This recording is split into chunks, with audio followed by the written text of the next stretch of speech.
मेरे दिव्य गुरुदेव श्री परमहंस योगानंद जी के द्वारा ये टॉपिक, जब दूसरों के साथ हों,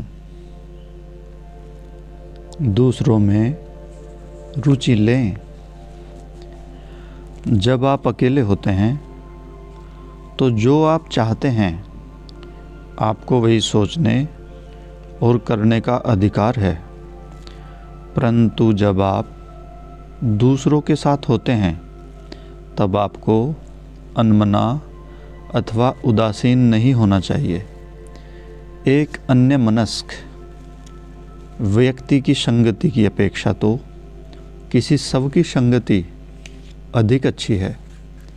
शव द्वारा की गई उपेक्षा अपमानजनक नहीं होती। जब आप दूसरों के साथ हों तो पूरे दिल से उनके साथ रहें, परंतु जब उनमें आपकी रुचि कम होने लगे तो विनम्रतापूर्वक क्षमा मांगकर वहाँ से हट जाएं। जब आपका मन अनुपस्थित हो तो आपको दूसरों के बीच में रहने का कोई अधिकार नहीं है। जब आप दूसरों के साथ होते हैं तो सच्चे दिल से उनके प्रति स्नेही बने, चिड़चिड़े बिल्कुल न बने। आपको लगड़बग्गे की तरह ज़ोर ज़ोर से हंसने की ज़रूरत नहीं, परंतु मुँह लटकाए भी नहीं रखें। बस मुस्कुराते रहें। दूसरों के प्रति सौहार्दपूर्ण और स्नेहपूर्वक रहिए, परंतु बाहर से मुस्कुराते रहना जबकि आप अंदर ही अंदर गुस्से में हों या कुढ़ रहे हों, ये एक मिथ्याचार है, गलत है, ढोंग है। यदि आप लोकप्रिय बनना चाहते हैं तो सबसे पहले सच्चे बने। सच्चापन आत्मा का एक गुण है जिसे ईश्वर ने प्रत्येक मानव को दिया है, परंतु सभी इसे व्यक्त नहीं करते। सर्वोपरि सबसे पहले विनम्र बने। भले ही आप में अपूर्व आंतरिक शांति हो तो भी अपने तीव्र स्वभाव से दूसरों पर हावी होने की चेष्टा ना करें। शांत रहें और उनका ध्यान रखें। लोकप्रिय चुंबक को विकसित करने का यही एक तरीका है। सहानुभूतिक बनने का सदैव प्रयास करें। हमेशा दूसरों से सहानुभूति रखें। कुछ लोग झगड़ालू बनना और हमें गलत समझना ही ठीक समझते हैं। चाहे हम जो कुछ भी करें या कहें, वे अकड़ दिखाते फिरते रहते हैं। सच्चे मित्रों को आकर्षित करने के लिए व्यक्ति को अपने अंदर सहानुभूति को विकसित करना आवश्यक है। सच्चे मित्र एक दूसरे को समझते हैं, चाहे वे कुछ भी करें। आपको भी ऐसा ही होना चाहिए। जब तक आपके चारों ओर सच्चे मित्र न हों तो जीवन है ही क्या। आपके हृदय में एक ऐसा चुंबक है जो सच्चे मित्रों को खींच लाएगा। वह चुंबक है निस्वार्थ भाव। पहले दूसरे के विषय में सोचो। ऐसे लोग बहुत ही कम होते हैं जो स्वार्थीपन से मुक्त हों, तथापि कोई भी निस्वार्थ भाव के इस गुण को आसानी से विकसित कर सकता है यदि वह पहले दूसरों के बारे में सोचने का अभ्यास करे। एक माँ के अंदर प्राय यह गुण होता है। उसका जीवन सेवा ही है। उसके लिए प्राथमिकता अपने पति और बच्चे ही होते हैं, क्योंकि वह सदैव ही दूसरों के विषय में अपने से पहले सोचती है, इसलिए दूसरे भी उसके विषय में सोचते हैं। भारतीय परिवारों में यही परंपरा है।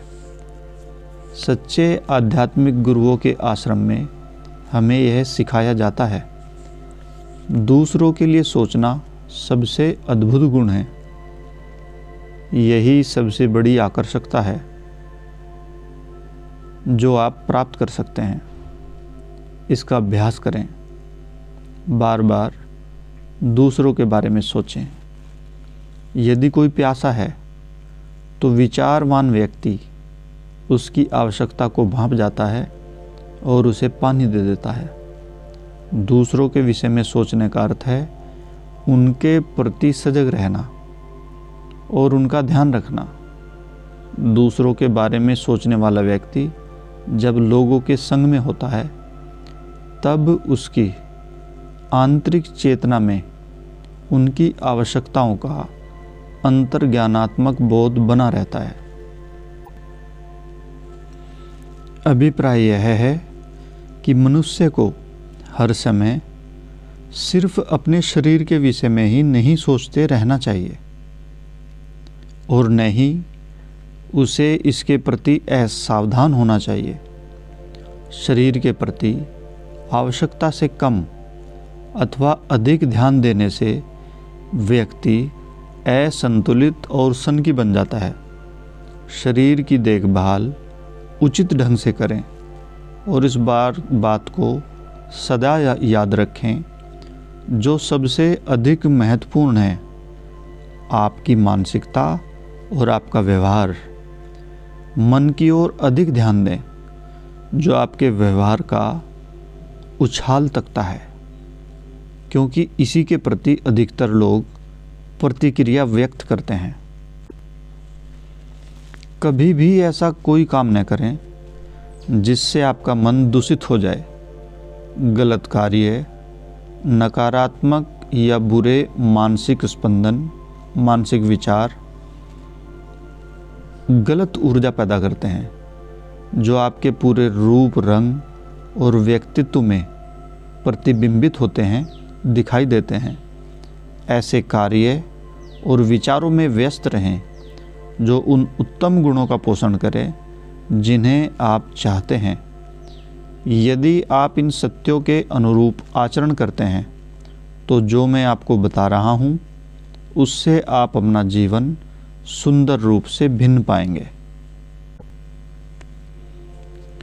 मनोदशाग्रस्त यानी कि मूडीनेस होने से बचें। गंभीर होने में कोई अप्रियता नहीं होती, परंतु जब आप अप्रिय मनोदशा में होते हैं, मूडी बने रहते हैं, तो आपके चेहरे के भाव बिल्कुल भिन्न होते हैं। आपका चेहरा एक दर्पण है जो आपकी हर बदलती भावनाओं को प्रकट कर देता है।